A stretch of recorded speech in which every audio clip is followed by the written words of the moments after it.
Бүгін менің ау туған күнім ойпадай, мына жұртым ау неге жатыр тойламай.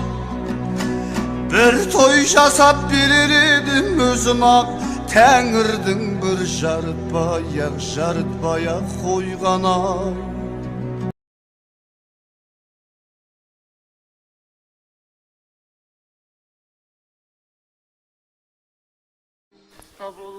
Бүгін менің туған күнім ой-пәләй. 9 ақпан, бір күндік сәуледей ағып өткен қазақ жырының шоқ жұлдызы Мұқағали Мақатаевтың туған күні. Ақиық ақын, Тәңіртаудың мұз балағы, қазақтың қара өлеңінің қасиетін ұғынған Мұқағали Мақатаевтың 90 жылдығы. Мұқағали өзінен кейінгілер үшін мәртебесі биік ақиық ақын. Мұқағали Мақатаевтың 90 жылдығына орай Алматы облысы Іле ауданы номері 20 орта мектепте Мұқағали мәңгілік ғұмыр атты іс-шара жоспары бойынша 6-шы Е сынып оқушылары мен ақын халықтың жүрегінде атты онлайн оқу сағаты ұйымдастырылды. Мұқағали Мақатаев атамыздың туған күніне орай, бүгін менің туған күнім.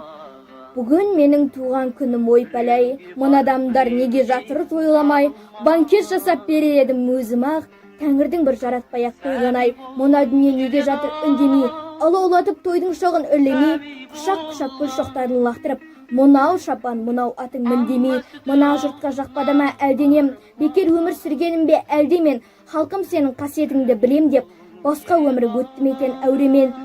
Ораз ақын Асқардың ақын лабораториясына үңілгенде аты естілген Мұқағали туралы былай деді: өте керемет, сыпайы ақ көңіл адам болатын, жаным күнім қарағым деп отыратын, езуінен күлкі кетпейтін жан еді. Мұқағали бір көрсем деген сияқты өлеңге қызыққан әр адам оны аңсап келетін. Мұхамеджан Харатаев Мұқағали туралы былай деген екен: адамзат құрмет еткен тамаша ақынымыз Мұқағали Мақатаевтың алғашқы қадамын оның аяқ алысының айрықша талант иесі екенін аңғаруымыз керек еді. Аңғармаппыз. Абдулла Тажбаевтың Мұқағали Мақатаев туралы айтқан ой пікірі. Мұқағали Мақатаев біздің замандағы ғажайып ақындардың бірі. Мақатаев атап ақындық жарқын жүзіне миллион адам миллион түрлі пікір пайымдаса да, ешбір күрекке көлеңке түспей, келешекке қарай керуен түзеп көше бермек. Ақын бойындағы асыл қасиетті Қазақстанның халық әртісі Бибігүл Төлегенова тектілігімен биік еді естелігінде бұлайша өрбіткен екен. Әлі есімде 1953 жылдардың бас кезі. Мұқағали екеуміз қазақ радиосында бірге жұмыс істедік. Мен әншімін, ол ректор, диктор. Біз секілді студенттер үшін бұл үлкен олжа. Менің байқағаным, ол қашанда кеудесін тік ұстайтын, көңіліне кір жолатпайтын.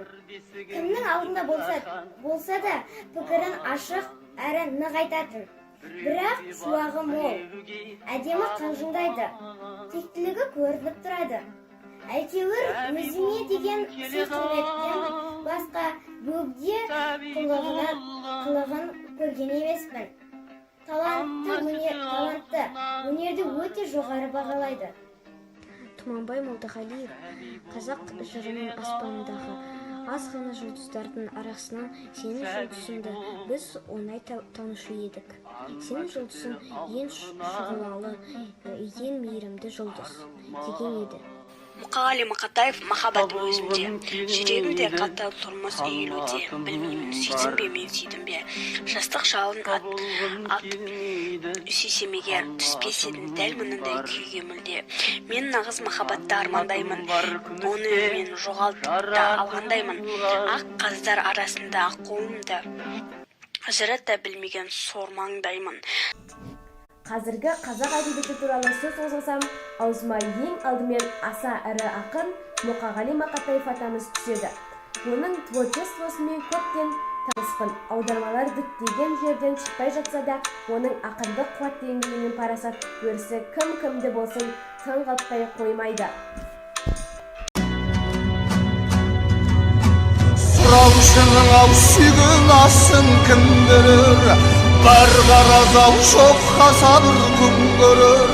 өкінемін өшігемін несіне тер жүрсе маған кезек бір келер осылай деп ойламаған басында мәз болып түн біреу шашқан шашуға қашан көрмегендей жасымды өмір деген осы екен ғой расында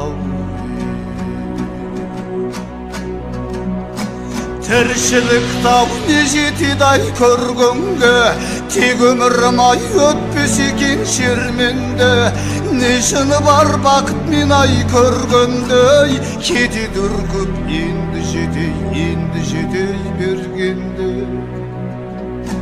түсінбеймін не пәлемнің барлығын қайран басым қаңғыдың ау қаңғыдың менің де бір болар шағым болды ғой қайда кетіп барасың сен ей тағдырым